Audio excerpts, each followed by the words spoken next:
G'day everyone, it's Senator Ralph Babet here for the United Australia Party and welcome to the Senator Ralph Babet Show. So today we've got a special guest, we've got Michelle. Michelle is a former nurse and Michelle is a volunteer in the pro-life movement, and she also gave evidence at our recent Born Alive bill over in Canberra. Michelle, thank you so much for coming on today. Thank you for having me. So Michelle, tell me a little bit about your background. What have you been doing? How involved are you in the pro-life movement? What's it all about? Over to you. So I am a former nurse. I worked on and off for 9 years. It's interesting because even as a nurse, I'd heard that abortion, wasn't a great thing, but my mind still had to be changed even more. And I just sort of had heard about some of the centres where people offer help and thought they were religious, weird people. Yep. Until I actually worked with a doctor whose wife was doing a lot of the work. And just getting to know them and seeing the help that they offer, the love and care they offer to people facing unplanned or unwanted pregnancy and people who face post-abortion grief and trauma, often run by people who've been through an abortion, who understand. Yeah. And just seeing the love and care that was there made me think, wow, we need to get behind this and be more involved. When did you first become aware of babies being born alive and left to die? For people watching at home, if you don't know, in our nation right now, was it just Queensland and Victoria? Yes. So was it 700 babies? Yeah, over have been born alive? Yes. As a result of a failed abortion? Yes. And not provided care and left to die, which was what our bill was about originally. And which what our bill is about now. So can you tell me, when did you first find out about this? I can't actually pinpoint when I first heard about it, but it came to my attention more when I was actually at a conference interviewing speakers for my brother's radio program. And I was interviewing George Christensen about it. And then I ran into Senator Canavan at an event and found out that he was putting it to Parliament and you were co-sponsoring. Correct.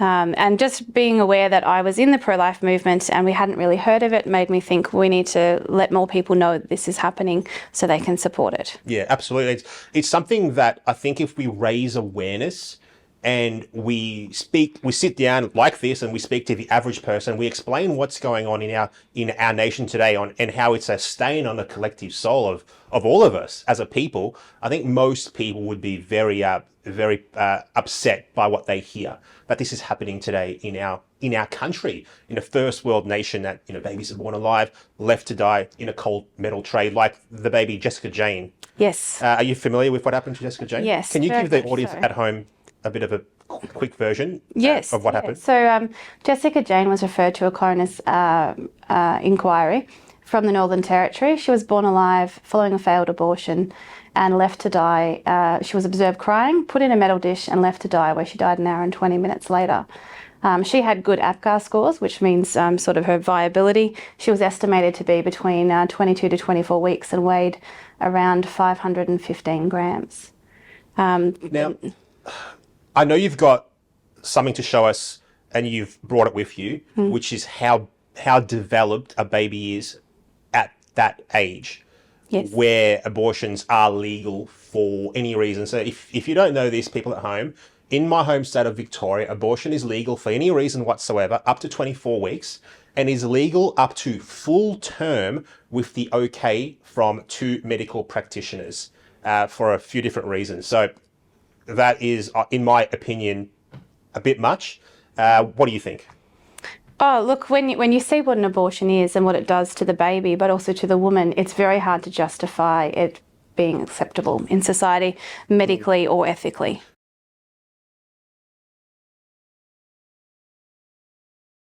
We'll just give people a warning for watching this. It's a typical sort of medical baby model that you might see in a doctor's office or in an education program. For people expecting a baby, it's a beautiful thing and it's amazing to think about how little we were. But if you have experienced abortion, miscarriage or stillbirth, this may cause some emotions for you. And I'd just like to mention that there are helps out there. Please don't go this alone because you're not the only one. You can contact Lifeline or Pregnancy Help Australia. And there's also another line called Sydney Pregnancy Help, I think it is. But there's plenty of supports out there. Please don't do this alone. But now let's have a look at them. So Michelle, what exactly are you holding in your hand there? So this is a 22-week replica. It's weighted, so it weighs about 560 grams. Jessica Jane, we know, weighed about 515 grams. would you like to hold? Absolutely. My goodness. This actually really brings it home what we're talking about when we say abortion is legal for any reason up to 24 weeks, any reason at all. Incredible. Thank you for showing me that. It's actually a little bit distressing. So, can you tell me, obviously it's pretty clear, but what drove you internally to join the pro-life movement, to stand up for babies that can't speak for themselves? Watching what happens to them in an abortion. And it surprises me as a nurse that women are not properly informed and given proper consent and shown what the abortion procedure is going to entail for them and their child. And what you see with a baby this size, there's two different ways that they can abort them. One is that they will induce labour, and they will go in and grab like a clamp and just start pulling pieces of the baby apart and dragging them out. Now, our laws, they have rejected amendments that require pain relief or anaesthetic to be given to a child. This is being done to while they're alive. And this is the barbaric nature. At this size? At this size. This is the barbaric nature of abortion that they don't want you to know about. But you can't do this to a child while it's inside its mother without it affecting the woman. But then what they would do is once they have dismembered it, they will then have to reassemble the baby on a tray to try and make sure they haven't left any pieces behind. Why do they do that? If they leave any pieces behind, it's likely to cause infection and it can go necrotic, and then she can have systemic infection. It can be life-threatening for her as well. Now, another way that they can do it is they will get a very big needle and inject it straight into the brain or into the heart of the baby. They'll often use something like digoxin, which is a cardiac medication, but they'll inject a lethal dose of that. The baby will die, and then they'll induce labour and the baby will be delivered dead. So the mother will deliver a vaginal birth of a dead baby. This is shocking. Yes. I think if more people knew what was taking place, I think the average person would have a very different view of this. Yes. Than what they probably have now. Yeah, it's very, very hard to hear. So how would you like to see mums be supported so that they don't have to go down the route of abortion? What can the government do? What can people at home do? What can I do? What needs to happen? Yeah, look, a lot of women who have abortions do report feeling coerced or pressured into it. Often the pregnancy isn't the only crisis in the woman's life. And the horror of abortion is it says, well, we'll just end the life of the child and then everything will go back to where it was. Will be okay. But the thing is, if she's come from a situation of domestic violence, if she's from a lower socioeconomic situation, and if she's got mental health issues, it does nothing to help the woman's situation she was in, and it just sends her right back there. But if you can support her and really empower her and give her real options, she will often choose to keep the pregnancy. Yeah. And so it's about offering them those real other options, offering them ways that they can budget and finance, offer them free counselling and support. There's a lot of centres around the place that will give free baby clothes, free nappies. Yeah. They will give them mentors, and they'll really come alongside the women and support them. Yeah. And so for the average Australian to be able to volunteer at those places, to donate supplies and to fundraise and raise awareness, that would be fantastic. You know what I'd like to see? I'd like to see us in a world, in a country, where abortion is something which is unthinkable. Yes. Yep. Because there is so much support, there is so much love, there is so much care around a woman that's facing that option, that they don't see it as the only way out. Absolutely. So I think I think we need to change the conversation. Instead of saying let's ban abortion, let's say let's make it unthinkable. Let's make the support system so strong and so loving and so good that it's not something that's even discussed. And this brings me to another point. I actually know two people who attempted to adopt a child in Australia. They were in the system for almost 10 years and they were unable to adopt right here at home, but they actually had to go overseas and adopt a child from overseas. Have you heard of any stories like this before? Yes, Yeah? yes, we do hear a lot of stories like that. And you sort of think, why is that the situation when we have so many babies Being aborted here in being Australia. aborted or even being born alive and left to die when they could be adopted to Australian families who want them, who actually may have will problems love with them. infertility and really want children. By the way, could you tell us, if you know, how many babies are aborted in Australia each year? It's an average of 80,000 each year, which is over 200 a day. 80,000 a year. Yes. Babies aborted. Ah, geez. Okay. So the next question I have for you is, I've just brought up here the abortion legislation in Victoria, in my home state, and I'm just going to read it out to you and you tell me what you make of it. So it states that a registered medical practitioner may perform an abortion on a woman who is more than 24 weeks pregnant, so potentially full term, if the medical practitioner reasonably believes that it's appropriate in all the circumstances, and they have consulted another medical practitioner who also believes that it's appropriate in the circumstances. But the circumstances are this, obviously the medical circumstances, but also the woman's current, future, physical and psychological and social circumstances. Now, to me, if I read that, the fact that social circumstances is even mentioned, or psychological circumstances, is a bit of a red flag for me. But what do you think? Yeah, it absolutely is. And this is where we do see a lot of harms being done to women and the babies. On average, I think just in Victoria, there's 150 late-term abortions every year. That's over a 10-year average for psychosocial reasons. Well, hang on. Let's go back there. Yeah. You're telling me 150 babies per year are aborted at late term, which is over 24 weeks. Yep. Over 20 weeks. Over 20 weeks. Yes.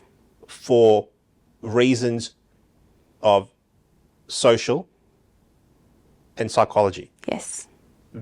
Blows my mind. Yes. Sorry, please continue. That's incredible. It's a lot, isn't it? And it can be something as much as the woman's feeling overwhelmed. She's feeling like she doesn't have control. She may have anxiety and depression, or feeling like a lack of pleasure, which we know pregnancy is not always easy. But when you've carried a baby that far, to then consider an abortion for those reasons, it does a lot more damage to the woman than what people realise. Okay, now we're talking about abortion pretty intensely here. Now, at what age could a baby survive if born? With care, of course, with intensive care. Could they survive at 24 weeks, which is the limit? Absolutely. The South Australian Health Department has stated that babies 23 to 24 weeks actually have a 50% chance of survival, 40% of them without serious disability. So we know that 23 to 24 weeks, absolutely. A neonatologist said to me, look, if you lose a baby at 26 weeks, you're doing something a bit wrong. So 26 weeks we know is viable, absolutely. So the reason I ask is the cutoff in Victoria for abortion, for any reason whatsoever, walk in and have it done, in a way. I know it's a big deal if someone's considering it, but they can go in and have it done without falling foul of the legislation. At that age, a baby could potentially survive. Yes, absolutely. And even in Victoria, there was a baby aborted in around 2011, 2010 at 37 weeks gestation for purely psychosocial reasons from the mother. Now, could you please tell me about post-abortion syndrome? It's a term I've heard thrown around, but I don't particularly understand it too well, so I'd love to hear what your point of view is. Yeah, look, there's enough medical evidence that suggests that there is a significant increase of mental health risk to the woman post-abortively because of the abortion. It can either trigger, exacerbate, or compound other mental health issues she has, but she can have things like nightmares, unwanted memories, flashbacks, severe guilt, anxiety, shame, depression, suicidal ideation, and just general low feeling of self-esteem and self-worth. Yeah. And this also does happen for men as well. Men are also affected by abortion. We don't often acknowledge that, but they are as well. And so the percentage, depending on what research you look at, is between 10% to, I think Professor Joanna House cited an 80% risk of increased mental health and post-abortion trauma. Now, we've all met someone with Down syndrome before. Can you tell me about Down syndrome, or babies that have Down syndrome? Are they being aborted at a high rate?